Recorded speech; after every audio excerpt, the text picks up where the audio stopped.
So I'm just going to go straight into talking about this nonsense because this nonsense that I want to talk about today is with respect to the children's author Roald Dahl. Now, as you can see from this article from Sky News, and frankly, it's in so many other news articles, there has been some recent controversy over the books of Roald Dahl. Now, the publishers of the books of Roald Dahl want to rewrite some of his text in some of his children's books in order to ensure that there is no offense to the readers. Okay, so it has been revealed that hundreds of words and phrases in Roald Dahl's texts have been altered or removed in the latest British editions of many of his books. So Roald Dahl, as I have said, and I'm probably pronouncing his first name wrong, but there we are. He is a beloved writer of children's books. So his books are sort of around the 60s, 70s, 80s. He was born in 1916 and he died in 1990. I think he was born in Wales and he died in Oxford, England.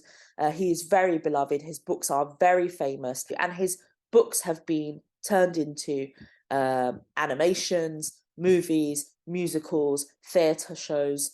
I think that's about it. So you may be familiar with some of his work. He is famous for writing Charlie and the Chocolate Factory, Matilda, The Witches, James and the Giant Peach, Fantastic Mr. Fox, The Twits, and the BFG, The Big Friendly Giant. So he's obviously famous for so many other books, but I think those are sort of the most famous in my view. He has been called one of the greatest storytellers for children of the 20th century. And so, anyway, what is being said is that sensitivity readers have been hired by the publishers. God, I mean, what are sensitivity readers, for God's sakes? What is that job? How much do they get paid? So, hang on a second. So sensitivity readers are hired by publishers to offer an extra layer of editorial oversight, usually before a book is published. Their individual areas of expertise usually match their own identities or experiences, ethnic, disabilities, or sexual orientation, which is hoped to make them best qualified to spot troublesome phrasing. Well, okay. Well, no one person speaks for everyone, so there we are. What one person might find offensive is not necessarily offensive to others, but there we are. I mean, you'd think that anyone would be able to spot something that is so outrageously offensive and can differentiate between that and something that is freedom of speech, that is history, that is art, that is literary freedom. So they are tackling references to weight, mental health, violence, gender, and race, and trying to rewrite texts that people may find offensive. Okay. So an example of some of the amendments are these. In Charlie and the Chocolate Factory, Augustus Gloop, who is described as enormously fat, is now just described as enormous. And in the book Witches, a sorceress is no longer hiding among humankind, posing as a cashier in a supermarket or typing letters for a businessman. Instead, she's working as a top scientist or running a business. Sorry, I couldn't. Sorry, I found it hard to end that sentence. So instead, she's working as a top scientist or running a business. This is outrageous. This is outrageous. Sorry, I can't even. Oh my God, I can't even take this seriously. Is this a real thing? Is this a real thing? Because people can't afford to pay for heating. People are going to food banks to feed their families. What is going on here? Is this really newsworthy? Is this what people are spending their time doing? How about the publishers stop going around trying to amend Roald Dahl's text and spend their time and money perhaps producing work on, I don't know, the suffering of those in Ukraine, the suffering of those all around the world in Yemen, in Palestine, in Syria. I mean, Jesus, what is going on here? honestly, I can't even take this seriously, but there we are. And as I've said, the changes are made on the advice of sensitivity readers. I mean, for God's sakes. Oh, wow. I mean, what the Tyndall swindler is happening here, I have no idea. This is some bull madness. But there we are. So as I was coming across lots of articles on this issue, I could see that there was an outcry. And what I think is really good is that really famous people and public figures have weighed in on the issue. So the Prime Minister weighed in on the issue. He condemned the editing of Roald Dahl's books. He quoted from The Big Friendly Giant book, saying not to gobble funk with words. Salman Rushdie, who is a very famous, very controversial author, he said that the censorship is absurd. And most surprisingly, the Queen consort, Camilla, has also weighed in. She, you may not know, has a book club called the Queen's Reading Room. I think before it was just called the Reading Room, and now it's the Queen's Reading Room because, of course, she is now the Queen. And she urged authors to be true to their calling. She said, please keep doing so.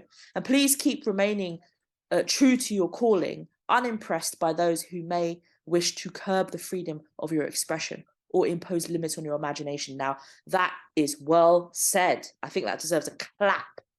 That was well said, very eloquent. I couldn't have expressed it any better. I mean, I'm not as articulate as her, so very beautifully said. And in fact, I think that, you know, members of the royal family don't often speak out, particularly someone of her position. But I think that that is a very welcomed comment to make. So I'm very glad that she spoke out, and she is very right, and I agree with her in every way.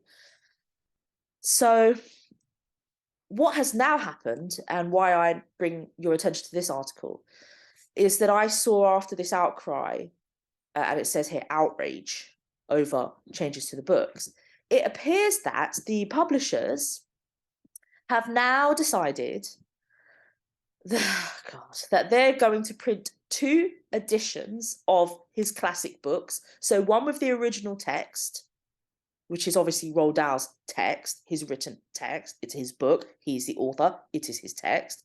And then the other is with the slightly amended text. And here's Roald Dahl. And so therefore, readers can choose. They can, the books can be read by everyone, and so forth. So the Roald Dahl Story Company has expressed that they're deeply moved by the strong feeling, and it shows how important his work is to people. And they have commented that the printing of 2 editions at least gives readers age 7 or 77 the choice to explore which stories they wish in whichever way they wish. Okay, fine. Fine. I get it. I understand it. However, I don't accept it. I think this is utter nonsense. I, as a child, read Roald Dahl. I saw his animations. I've seen his movies throughout my whole life. What has it done to me? Nothing. Well, I don't understand where this has come from. Who has been traumatized? Who has been affected? Where are the complaints? What has happened? What has happened because of his books? I don't understand where this has come from. It's almost like people are creating problems out of nothing. There are far greater problems out there. You want a problem? I'll give you one. There are far more problems out there than to focus on this. This is nonsense. You know, how can it be Roald Dahl's work if you're amending his writing? He's a writer. What's next? You're going to amend Shakespeare? Are you having a laugh? What next? Are you going to amend the Bible? Are you joking? Are you joking? I mean, I've seen some other nonsense about amending the Lord's Prayer. Please don't get me started on that. Don't get me started. Don't get me started. So, I don't know. I don't know who is offended. I don't know who is sensitive. I don't know where are these sensitivity readers? Who are they from? Who they speak for? I don't know what they're looking for. It's just absolutely ridiculous.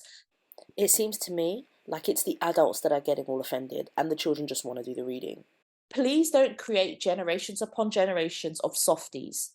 Okay, we need people to stand up. We need people to protect us. We need people to fight wars. We need people to fight for massive social, political change. We need people to be strong enough, to be industrious enough, to be brave enough, to work hard enough to change the future. You know, what is this nonsense? What are you going to get out of creating a softy generation? What are you going to get out of it? You know, the older generations are just going to grow older. We can't continue to look after the younger generations. We need people to look after us when we are elderly. We need we need future leaders. We need future people of change. And you're not going to do that by being touchy, sensitive. Okay, sometimes we need to do things that are hard. Sometimes we need to do things where people don't say nice things to us, or where we might not feel nice, where this job might not make us happy, whatever it is. But we have to just get on with it. We have to get on with it. So anyway, guys, I'm so sorry to talk about this nonsense. I hope you enjoyed this commentary. I'm not sure. This was just something I felt passionate about because I came across it and I just thought this is utter nonsense and things are just getting out of control. And I just wanted to talk about it. So I hope you enjoyed it. Thank you, guys. Please subscribe to my channel so that it can continue to grow. Thank you so much, guys. Bye.